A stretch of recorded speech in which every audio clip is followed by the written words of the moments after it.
현재 화이자와 모더나 등 미국의 다국적 제약사들이 개발한 코로나 백신의 효과가 탁월한 것으로 나타나 각국이 이들 제약사와의 계약을 서두르고 있습니다.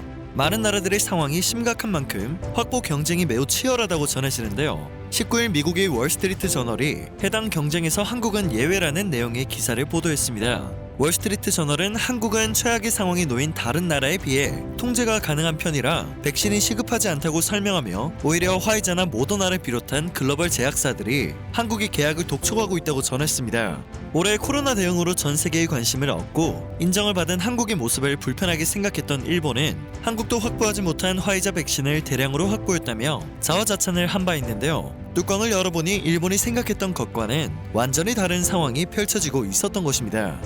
제약사들이 한국에 오히려 계약을 독촉하는 이유는 전 세계 방역 최고인 한국이 선택한 백신이라는 마케팅 효과 때문입니다. 현재는 화이자와 모더나에 전 세계의 관심이 쏠리고 있으나 앞으로 다른 백신들의 효과 또한 입증되기 시작할 것이고, 이렇게 되면 다른 나라 간의 경쟁이 아닌 제약사 간의 경쟁이 시작될 수밖에 없기 때문이죠. 또한 잠정적으로 감염됐을지도 모르는 사람들이 많은 나라에 보급해 사망률 결과를 얻는 것보다 다른 나라에 비해 어느 정도 선방을 하고 있는 한국에 백신을 보급해서 확률적으로 더 좋은 데이터를 얻으려는 계산도 있을 것으로 추측됩니다. 일본 언론들은 한국이 백신을 구하지 못했다며 한국이 패했다는 보도를 쏟아냈는데요. 보건복지부 박능후 장관에 따르면 화이자와 모더나가 직접 한국에 연락을 해와 신속하게 계약을 체결할 것을 촉구했다고 합니다. 하지만 한국은 약효를 더 신중하게 평가하고 좀 더 합리적인 가격으로 백신을 얻기 위해 백신 대량 구입을 내년으로 미뤄뒀다고 하는데요. 박 장관은 부정적인 말들이 있는데 예상과는 달리 오히려 제약사들이 우리와의 계약을 서두르고 있다고 강조했습니다.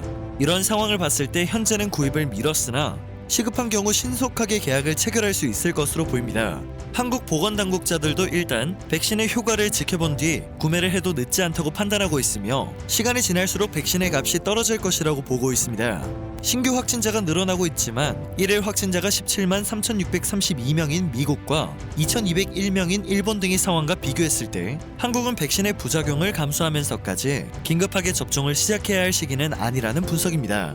일각에서는 국민의 목숨이 달려있는데 백신의 값이 중요하냐는 의견도 나오고 있는데요. 수많은 외신들도 전 세계에 백신이 보급되는데 가장 문제가 되는 것이 큰 비용이라고 지목하고 있습니다. 백신 그 자체의 가격도 높은데 보관 및 유통망을 구축하는 데도 큰 비용이 들기 때문입니다. 현재 화이자는 자사 백신이 95%의 예방 효과를 보였다는 최종 결과를 발표했습니다. 사망 위험이 높은 65세 이상 고령층에서도 94%의 예방 효과를 보였다고 하는데요. 중요한 사실은 아직 중대한 부작용도 나오지 않고 있다는 점입니다. 경쟁사인 모더나는 중간 분석 결과 94.5%의 효능을 보였다고 하는데요. 마찬가지로 부작용은 아직까지 밝혀지지 않았습니다. 임상 3상은 원래 최소 몇 년, 길게는 10년까지 바라보고 진행하는 단계라고 볼 수 있습니다. 신약 개발에 오랜 시간이 소요되는 가장 큰 이유입니다. 그러나 코로나 백신의 경우 세계적인 위기로 인해 이러한 과정을 몇 달 만에 다 패스하고 있다고 볼 수 있겠습니다. 무조건 백신을 빠르게 확보해 국민에게 접종을 하는 것이 정답이 될 수 없는 상황인 것입니다. 모든 약에는 부작용이 따른다지만 그 부작용이 치명적인 부작용인지는 아무도 모르는 상황입니다. 화이자와 모더나 백신의 예방 효과가 높다는 임상시험 중간 결과가 나오고 난 뒤 전 세계는 극복의 실마리가 마련되었다는 기대감을 보이고 있습니다. 이들 제약사 백신이 전 세계 코로나 환자들에게 안정적으로 공급되기까지 넘어야 할 산은 너무나도 많습니다. 그런데 최근 백신 확보를 두고 자꾸 일본이 비교 대상으로 거론되고 있는데요. 일본에서는 매일 하루 1에서 2,000명의 신규 확진자가 발생하고 있습니다. 한국과 비교했을 때 몇 배나 되는 심각한 수치이며 거리두기와 같은 조치로 컨트롤조차 불가한 상황입니다. 안전성 확인을 따질 상태가 못 된다는 것이죠. 제약사들의 계약 독촉을 받으면서도 상황을 지켜보는 한국과 일본을 비교하는 것에는 무리가 있다고 생각됩니다. 참고로 한국은 계약을 미룬 것이지 여전히 화이자나 모더나, 아스트라제네카, 존슨앤존슨 등의 제약사들과 협의를 이어가고 있는 실정입니다. 오늘 전해드릴 소식은 여기까지입니다. 영상이 정보가 되셨다면 그것만으로도 감사드립니다. 늘 새롭고 유익한 뉴스를 전하는 로버튜브 되겠습니다.